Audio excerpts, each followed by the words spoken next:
আমি আজকে আবার একবার মমতা ব্যানার্জিকে চ্যালেঞ্জ করছি, আপনার যদি সত্যি কথা বলার মানুষের কাছে সৎ সাহস থাকে, তাহলে আপনার প্রিয় চ্যানেল 18 একদিন আপনি বসুন, বিশ্ববাবু মজুমদার বসবে আর আপনি বসবেন আর আমি বসবো আমি। আপনি বাংলার মানুষকে কতটা মিথ্যাচার করেন সেদিন প্রকাশ পাবে, বাংলার মানুষ দেখবে, ভারতবর্ষের মানুষ দেখবে যে আপনি মানুষকে ইউজ অ্যান্ড থ্রো, কাজের সময় কাজী আর কাজ ফুরালে পাঁচি। কতদিন আপনার এই শক্তি থাকে? মমতা বন্দ্যোপাধ্যায়কে আমি চ্যালেঞ্জ করছি, আপনার সৎ সাহস থাকলে, সততা থাকলে আপনি বিশ্ববাবুকে ডেট দেন, আপনার সময় মতো বের করুন। আমাকে ডাকলেই বিশ্ববাবু মেসেজ দিলেই আমি কলকাতায় চলে যাব, স্টুডিওতে বসবো।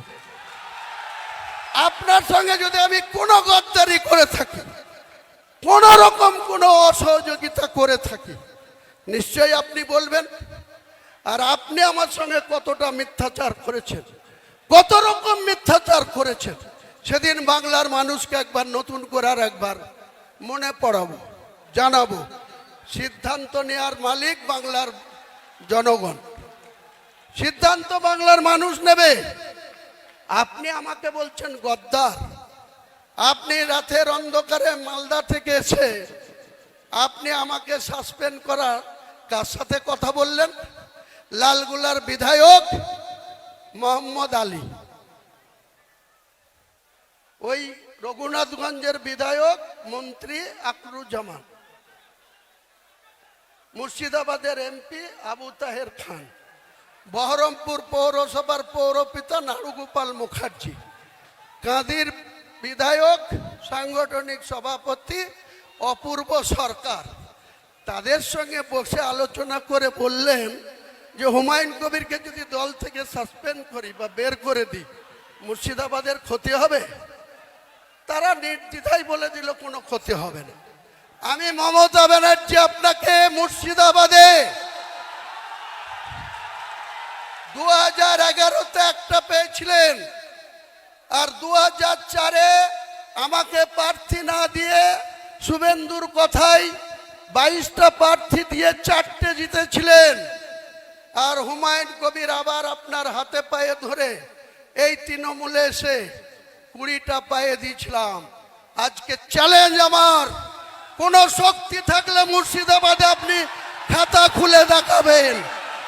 মুর্শিদাবাদে 22টা সিটে আপনি খাতা খুলবেন, খোলা চ্যালেঞ্জ একেবারে। 2 বিজেপি আছে, বিজেপি হয়তো 2-1টা সিট বাড়িয়ে নিতে পারে। মমতাকে চ্যালেঞ্জ করলেন, যা কিন্তু কৌশল, তাদের যা অর্থবল, তাদের যা কৌশল অবলম্বন করে চলছে, কিন্তু আমি চ্যালেঞ্জ করছি, আমি বেঁচে থাকলে মমতা বন্দ্যোপাধ্যায় জুড়া ফুলের জিরো করব, জিরো করব, জিরো করব। কঠিন চ্যালেঞ্জ। আর ওই করিমপুরে লাট খাওয়া নেতা জয়প্রকাশ মজুমদার, ও আমার কাছে রাজনীতিতে নকরযোগ্য না। একটা লুঙ্গি পড়া লোকের লাট খেয়ে সে তৃণমূলের নেতাদের হাতে পায়ে ধরে সহকারী সভাপতি হয়ে বড় বড় লেকচার মারছে। আবার আরেকজন আছে, তার কথা তো বলতেই আমার ঘৃণা লাগে, কুণাল ঘোষ না ছিনাল ঘোষ। এই কুণাল ঘোষ আবার বলছে ক্ষমতা থাকলে ব্রিগেডে করে দেখাক। হ্যাঁ কুণাল ঘোষ, হ্যাঁ মমতা ব্যানার্জি, তোমাদেরকে আগামী জানুয়ারি মাসে আমি ব্রিগেড ময়দানে সভা করে দেখাবো। তোমাদের রাজনৈতিক মৃত্যু ঘণ্টা সেদিন বাজিয়ে দিব কলকাতার ব্রিগেড।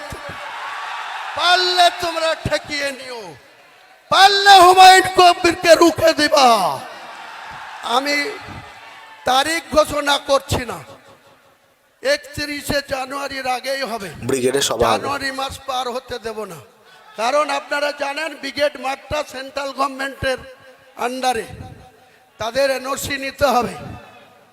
এনওসি তো অনেক কিছু আটকাবার চেষ্টা করবে, সে আমি নিশ্চয়ই চেষ্টা চরিত্র করে যদি আমি এনওসি পাই, ব্রিগেডেই আপনি একসময় মমতা ব্যানার্জিকে কি বলেছিলেন? চোরের রানী বলেছিলেন। সারদাতে যখন আপনি 3.5 বছর জেল খেটেছিলেন, তখন মমতা বন্দ্যোপাধ্যায়ের গ্রেপ্তার চেয়েছিলেন। কে চেয়েছিল? হুমায়ুন কবির চেয়েছিল না কোনো মুসলিম চেয়েছিল? আপনি কোনাল ঘোষ চেয়েছিলেন। মমতাকে চোরের রানী বলেছিলেন। আমি বলিনি, হুমায়ুন কবির বলেনি, বাংলার কোনো মুসলমান সম্প্রদায় মমতা বন্দ্যোপাধ্যায়কে চোর বলেনি, কিন্তু আপনারা বলেছিলেন। আর মমতা বন্দ্যোপাধ্যায় এত গুণবলিতে ভরা, যে যত বেশি গাল দেবে তার অত বেশি প্রমোশন হবে মমতা ব্যানার্জির কাছে। বাংলার মানুষের ভোট নিয়ে মুখ্যমন্ত্রীর চেয়ারে বসে আপনার পরিবারের প্রত্যেকটা সদস্য ফুলে ফিপে একদম আকাশ ছোঁয়া জায়গায় পৌঁছে গেছে।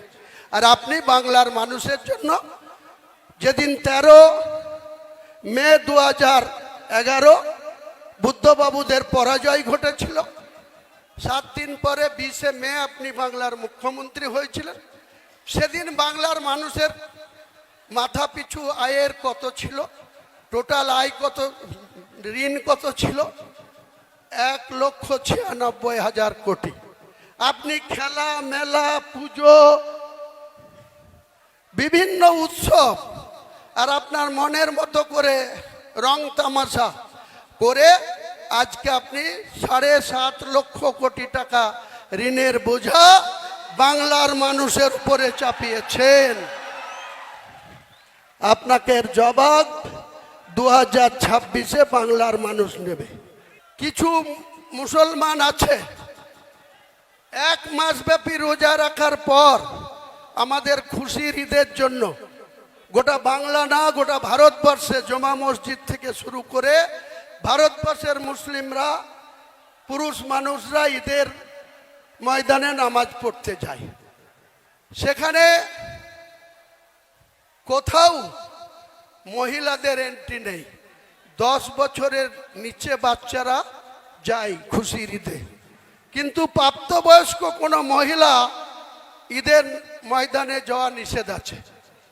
কিছু মুনাফেক মাক্কা মুসলমানকে হাত করে আপনি ঈদের ময়দানে গিয়ে আপনি বড় বড় হিজাব পরে ভাষণ দেবেন, আর মুসলিমদের উন্নয়ন হয়ে গেল? কটা মুসলিমকে চাকরি দিয়েছেন? আপনি 6টা দপ্তরের মন্ত্রী আছেন, 3-6-18টা প্রতি বছর আপনি চাকরি দিতে পারেন। কটা মুসলমানকে দিয়েছেন? আপনি যে স্পিকার করে রেখেছেন বিমান বন্দ্যোপাধ্যায়, বারুইপুর থেকে নির্বাচিত, সেও 6টা করে প্রতি বছর চাকরি দিতে পারে। কটা মুসলমানকে দিয়েছেন? শুধু মুখে মুসলমানদের ভালোবাসা। মুসলমান অত বোকা নেই, মুসলমান আজ আর মূর্খ নেই, মুসলমান অনেক শক্তিশালী জায়গায় পৌঁছেছে। একটা কথা আছে না কবিগুরুর, তোমাকে বধিবে যে গোকুলে বাড়িছে সে। মুসলমানরা তোমাকে জবাব দেবে। ওয়েট করেন মুখ্যমন্ত্রী, আর আপনার পালোয়ান ভাইপুকেও বলুন যত খুশি আইপ্যাকের লোককে পাঠান, আর যে 3 মাস বাকি আছে লুটে নেন, যা পারবেন লুটে নেন। 3 মাস পরে আর আপনাদের আইপ্যাকের ডাকে কেউ যাবে না। দর্শক, এ তো কার্যত হুমায়ুন কবির প্রথম দিনই দল খুলে, প্রথম দিন দল উদ্বোধন করেই একেবারে ছক্কা হাঁকিয়েছেন। মঞ্চে উঠে যে তীব্র ঝাঁঝালো বক্তব্য দিয়েছে, এই বক্তব্য শুনে আপনারা কে কী বলবেন জানি না, তবে এই বক্তব্য শুনে অনেকেই কিন্তু বলছেন যে একটা বড় একটা নতুন রাজনৈতিক দলের যে মাথা বা প্রধান যে হয়, তাকে যেভাবে মনোবল শক্ত রাখতে হয়, কর্মীদের আশ্বাস জোগাতে হয়,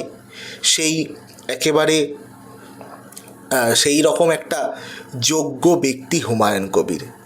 প্রথম দিনই দল খুলে তিনি যেমন প্রার্থী তালিকা ঘোষণা করে দিয়েছেন, ঠিক তেমনই বাংলার মুখ্যমন্ত্রী অর্থাৎ মমতা বন্দ্যোপাধ্যায়কে কার্যত চ্যালেঞ্জ ছুড়ে দিয়েছেন। তিনি বলেছেন মুর্শিদাবাদের মাটিতে, মুর্শিদাবাদের বুকে শূন্য করে দেবেন, অর্থাৎ মুর্শিদাবাদে ঘাসফুল খাতাই খুলতে পারবেন না বলে বড় চ্যালেঞ্জ দিয়েছে। মুর্শিদাবাদে বিজেপির দুটো রয়েছে, সেখানে তিনি বিজেপির ব্যাপারে কিছু না বললেও তৃণমূল কংগ্রেস যে শূন্য হবে সেটা একেবারে স্পষ্টভাবে চ্যালেঞ্জ ছুড়েছেন। এবং আপনারা আরও শুনলেন যে ব্রিগেডে তিনি সভা করবেন বলেও জানান। আর শুধু মুখ্যমন্ত্রী নয়, পাশাপাশি কুণাল ঘোষ, তাকেও তীব্র ভাষায় আক্রমণ শানিয়েছেন। আর তার সাথে সাথে জয়প্রকাশ মজুমদার, যিনি বিজেপি থেকে আবারও তৃণমূলে এসেছিলেন, সেই জয়প্রকাশ মজুমদারকেও কিন্তু তিনি তাকে কটাক্ষ করেছেন। আর তিনি কুণাল ঘোষ হয়তো তাকে বলেছিল যে ব্রিগেডে সভা করে দেখাক দম থাকলে, এরকম কিছু কথা হয়তো বলেছিল। তো তারই পরিপ্রেক্ষিতে তারই রিপ্লাই হিসাবে হুমায়ুন কবির বলছেন যে আগামী জানুয়ারি মাসেই 31শে জানুয়ারির আগেই ব্রিগেডে, কলকাতার ব্রিগেডে সভা করবে হুমায়ুন কবির, তিনি বললেন। এবং সেই সভায় দেখিয়ে দেবেন তৃণমূলকে, এবং তৃণমূলকে কার্যত চ্যালেঞ্জ করলেন। এখান থেকেই একটা বিষয় দেখুন যে একটা নেতা যে নতুন দল খুলেছে সবে, এবং এত উৎসাহ, এত উদ্দীপনা তার মধ্যে, উৎফুল্লতা, একটা দলের প্রধান, তাকে এইভাবেই লড়াই করতে হয় অনেকেই বলছে। তো এখন দেখার বিষয়, তিনি তো চ্যালেঞ্জ করেছে একের পর এক। তিনি 90টা সিট জিতবেন বলেও জানাচ্ছেন, এবার জোটও করবেন বলছেন। সবটাই তো দেখার বিষয়, সবটা কি হবে ঠিকঠাক। তার কথাই বা বাম কংগ্রেস, এতদিনের রাজনৈতিক দল, এবং 5 বছর আগে তৈরি হওয়া সেই আইএসএফ, নওশাদ সিদ্দিকী, তারাই বা মেনে তার কথা মতো জোট করবে কেন? তাদেরও তো বিষয় থাকবে, তাদেরও তো বলার জায়গা থাকবে। সেখানে দাঁড়িয়ে যদি জোট হয়, সেক্ষেত্রেও কি কতটা দাগ কাটতে পারে এই হুমায়ুনের নতুন দল বাংলার রাজনীতিতে? আর যদি জোট না হয়, সেক্ষেত্রে গোটা বাংলা সহ শুধু মুর্শিদাবাদই ধরি, মুর্শিদাবাদে কতটা দাঁত ফোটাতে পারে? সত্যিই কি তৃণমূল কংগ্রেসকে শূন্য করে দিতে পারবে হুমায়ুন কবির? অনেকেই বলছেন না, এগুলো ফাঁকা আওয়াজ, এরকম হবে না। আবার অনেকেই বলছেন সংখ্যালঘু সম্প্রদায়, মুসলিম সম্প্রদায়, তারা বিকল্প খুঁজছে, তো সেই কারণে তারা বিকল্প হিসাবে, তৃণমূল কংগ্রেসের বিকল্প হিসাবে হিন্দুরা বিজেপিকে পেলেও মুসলিম সম্প্রদায়ের মানুষ তারা কিন্তু বিজেপির দিকে যেতে পারছে না, সেখানে দাঁড়িয়ে বাম কংগ্রেসকে সরাসরি ভরসা করতে পারছে না, তাই তারা হুমায়ুন কবিরের দলকেই ভোট দেবে, এমনও অনেকের মত।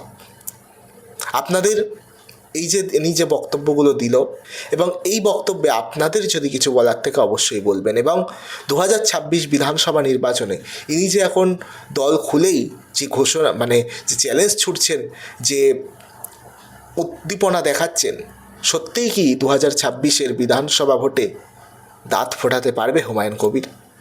80-90টা সিট বা কেন্দ্র জয়ী হতে পারবে? যদি কিছু বলার থেকে অবশ্যই আপনারা বলুন কমেন্ট বক্সে, এবং নজর রাখুন N24 টিভিতে। আবার আসবো নতুন কোনো প্রতিবেদনে।